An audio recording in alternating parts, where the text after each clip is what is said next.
Shalom, shalom, shalom, gloire à Jésus-Christ. Merci bien-aimé de te connecter à moi. Que la grâce et la faveur de Dieu te localisent en ce jour dans le nom puissant de Jésus-Christ. Je vais bénir le nom du Seigneur qui nous donne de nous retrouver encore à ses pieds pour recevoir enseignement, instruction, orientation et correction de sa part. Que ces instants que nous allons passer à ses pieds nous soient productifs, nous soient bénéfiques au nom puissant de Jésus-Christ. Nous voulons poursuivre et continuer notre enseignement sur la dîme. Dans la dernière vidéo, il avait été question de l'origine de la dîme et à qui elle bénéficiait ici-bas, n'est-ce pas? C'est aux sacrificateurs et aux Lévites. Dans le Nouveau Testament, la dîme n'apparaît pas trop. Amen. La dîme n'apparaît pas trop. Mais ce qu'on doit savoir, c'est que le Nouveau Testament est divisé en deux parties. Il y a les évangiles et puis il y a le début de l'Église. Et puis au début de l'Église, maintenant, les écrivains sacrés envoyaient des lettres aux différentes églises qu'ils ont implantées. Alors, au temps de Jésus, Jésus a réprimandé les pharisiens. Voilà. Et il y a un passage biblique, c'est Jésus lui-même qui le dit. Et ça porte polémique évidemment dans le milieu chrétien parce que c'est mal compris. C'est dans le livre de Matthieu 23, le verset 23. Il dit, malheur à vous, scribes et pharisiens, hypocrites, parce que vous payez la dîme de la menthe, de la nef et du cumin, et vous laissez ce qui est plus important dans la loi, la justice, la miséricorde et la fidélité. C'est là ce qu'il fallait pratiquer sans négliger les autres choses. Donc, par ce passage-là, d'autres trouvent que non, on ne doit pas apporter la dîme ou on ne doit pas payer la dîme. Parce que Jésus est en train de montrer que ce n'est pas important. Or, il dit que la justice, la miséricorde et la fidélité là sont plus importantes. Donc, ça veut dire que la dîme est importante, mais dans la classification des choses importantes, il y a ce qui est plus important. Il y a en haut d'en haut et il y a en bas d'en bas. Alléluia. Donc, dans les choses qui sont en haut, il y a ce qui est en haut. Mais avant ce qui est en haut, il y a ce qui suit, ce qui était avant. Donc, la dîme, elle est importante, mais elle n'est pas plus importante que la vie de justice. Elle n'est pas plus importante que la vie de miséricorde. Elle n'est pas plus importante que la vie de fidélité. C'est ce que Jésus voulait dire. Et à la fin du verset, il dit, sans négliger les autres choses. C'est la justice, la miséricorde, la fidélité que vous devrez pratiquer sans négliger les autres choses. Sans négliger quoi? Le paiement de la dîme ou l'apport de la dîme. Alléluia.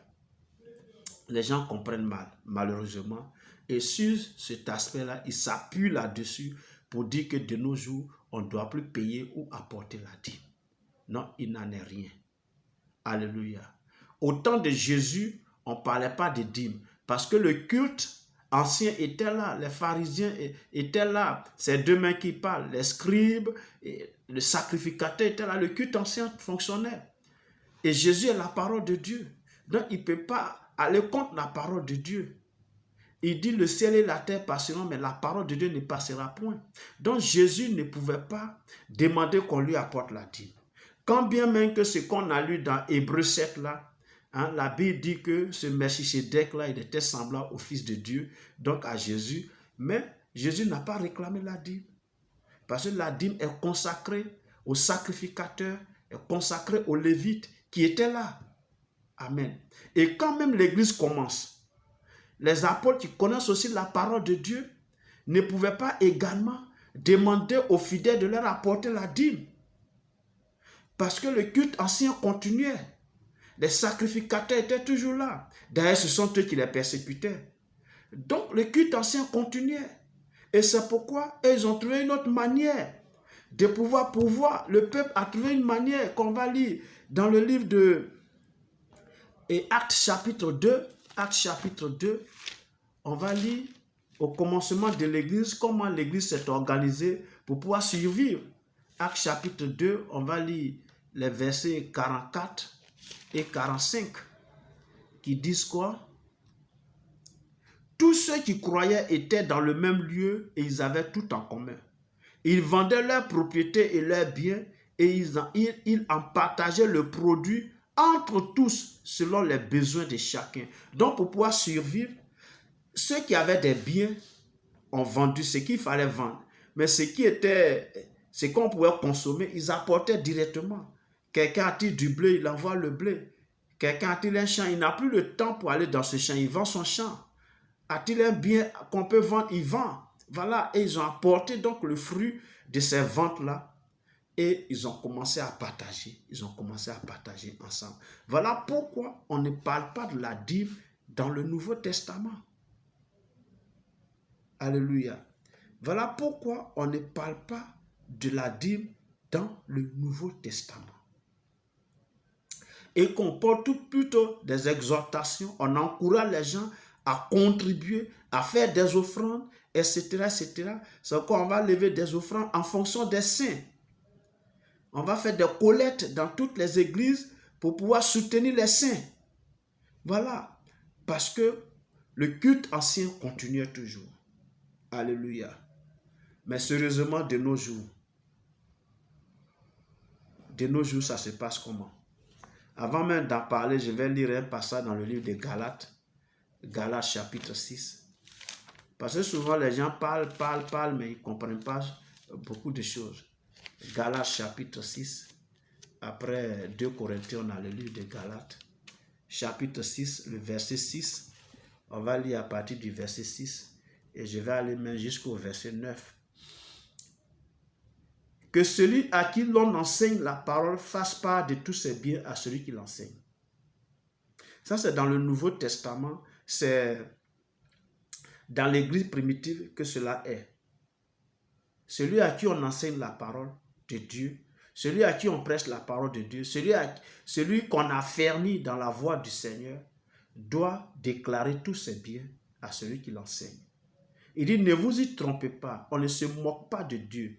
Ce qu'un homme aura semé, il le moissonnera aussi. Celui qui sème pour sa chair moissonnera de la chair la corruption, mais celui qui sème pour l'esprit moissonnera de l'esprit la vie éternelle. Ne nous lassons pas de faire le bien, car nous moissonnerons au temps convenable.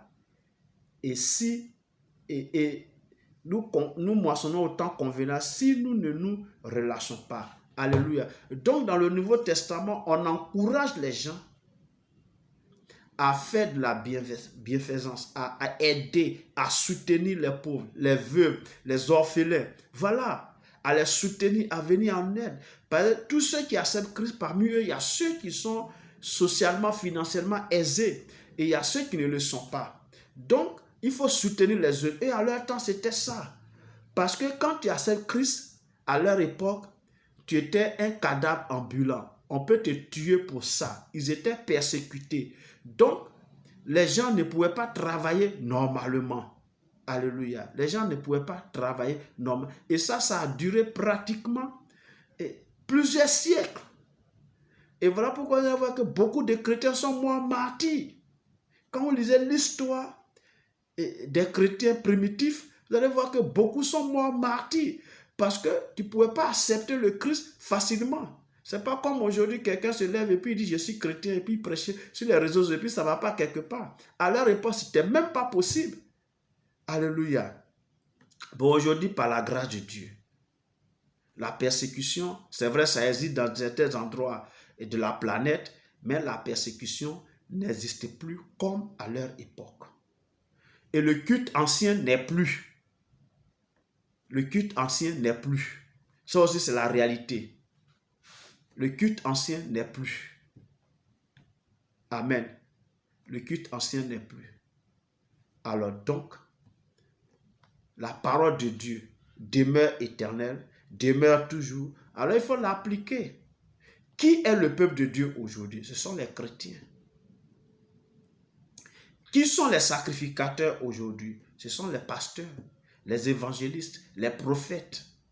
Ce sont les docteurs, ce sont les apôtres. Amen. C'est eux qui sont consacrés à Dieu. Amen. C'est les responsables, c'est les ouvriers qui font l'œuvre de Dieu. qui sont consacrés à Dieu, notamment ceux qui sont appelés au ministère. Ils font l'œuvre de Dieu. Donc c'est à eux qu'on doit apporter la dîme aujourd'hui. On n'apporte pas la dîme à quelqu'un d'autre. Parce que la dîme doit être apportée. Est-ce que parce qu'aujourd'hui l'ancien culte n'est plus, donc ça suspend carrément la dîme? Non. La dîme, c'est pour apporter la nourriture dans la maison de Dieu. C'est ce que Dieu a dit en Malachie. Mais qui travaille dans la maison de Dieu aujourd'hui? Ce sont les pasteurs, ce sont les évangélistes, ce sont les apôtres, ce sont les docteurs, ce sont les prophètes. Ils doivent manger, ils doivent se nourrir et nourrir leurs familles respectives. Avec quoi? Quand vous êtes malade, vous avez besoin de leur prière. Quand vous avez un souci dans votre travail, vous venez les voir pour qu'ils prient pour vous. Quand vous avez fait un cauchemar, vous les appelez. Ils gênent même pour vous. Ils prient pour le salut de vos âmes. Et ils prient pour votre bien-être. Et ils vous enseignent la voie du Seigneur à suivre. Mais vous ne voulez pas les nourrir. C'est faire preuve de méchanceté, bien-aimé. C'est faire preuve de méchanceté. Le minimum qu'un chrétien doit apporter aujourd'hui, dans l'assemblée qu'il fréquente, c'est la dîme et les offrandes. Mais à cela, il doit ajouter des dons. Il doit soutenir l'homme de Dieu.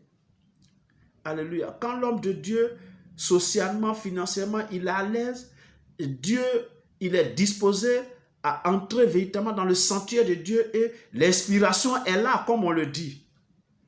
Mais prenez un homme de Dieu qui est affamé, qui a faim, qui ne peut même pas nourrir sa famille. Il va d'abord avoir des problèmes à la maison avec sa femme et ses enfants. Il vient vous prêcher quoi? Sérieusement. Et c'est ce que Galate dit ici. Ne nous lassons pas de faire le bien. Nous devons faire le bien aux hommes de Dieu. Et le minimum de bien qu'on peut faire aux hommes de Dieu, c'est en apportant notre dîme, en apportant nos offrandes, en faisant des libéralités, des dons à l'homme de Dieu, pour qu'il puisse prendre soin de lui-même et prendre soin de sa famille. Amen. Quand tu es malade, c'est l'homme de Dieu, mais quand il est malade, il prie pour lui. Parce que tu n'as jamais pensé à ça. Quand tu es malade, tu vas pour qu'il prie pour toi. Quand tu as des soucis, tu vas pour qu'il prie pour toi. Mais quand lui, il a des soucis, qui prie pour lui? Donc, arrêtons ça. Apportons nos dîmes. Apportons nos offrandes. Apportons nos libéralités. Apportons nos dons à l'église. Nous devons soutenir l'œuvre de Dieu. Tu pries pour que Dieu te bénisse dans ton travail, pour que Dieu bénisse ton entreprise, pour que Dieu bénisse tes affaires. Mais tu refuses de soutenir l'œuvre de Dieu. Non. Il faut apporter la dîme pour qu'il y ait la nourriture dans la maison et que l'homme de Dieu qui est là, il puisse manger lui et sa famille. Il faut apporter tes offrandes pour qu'on puisse faire face aux charges de l'église. Il y a l'électricité à payer, il y a l'eau courante à payer, il y a Internet à payer. Amen. Il y a des taxes à payer. Voilà, il y a beaucoup de choses. Il faut soutenir les veuves dans l'église. Il faut soutenir les orphelins. Il faut soutenir ceux qui n'ont pas de gros moyens, les pauvres comme on les appelle. Il faut les soutenir. Mais ça sort d'où? Ça sort de ta dîme que tu apportes là, ça sort des offrandes que tu apportes. C'est ça l'homme de Dieu prend pour gérer tous ces aspects de l'église. Amen. C'est ça. Donc il faut apporter ta dîme. Il faut que ton cœur soit large pour que tu le fasses. N'écoute pas les enseignements qui disent qu'on ne doit pas apporter la dîme. Je viens de détailler pourquoi est-ce qu'à cette époque, on ne parlait pas de la dîme. Le culte ancien continuait. Et pour l'histoire, c'est quand le gouverneur Constantin est arrivé au pouvoir, qu'il est devenu chrétien, que l'église a cessé d'être persécutée. Et tout le monde allait à l'église maintenant. Et c'est ça qui a mis fin au culte ancien. Donc le culte ancien continuait toujours. Les sacrificateurs étaient là. Les lévites étaient là. Amen. Bien-aimé dans le Seigneur, il faut apporter ta dîme. Dans la prochaine vidéo, je vais te parler des bénédictions qui sont rattachées à donner. Les bénédictions qui sont rattachées à la dîme que tu apportes. Les bénédictions qui sont rattachées aux offrandes que tu apportes, aux libéralités que tu apportes, aux dons que tu fais dans la maison de Dieu. Dans la prochaine vidéo, on va en parler. Merci de m'avoir suivi. Porte-toi bien. Que la grâce et la faveur de Dieu te localisent. Et que tu sois richement béni dans le nom de Jésus-Christ. Nous sommes donc à la prochaine. Au nom de Jésus. Amen.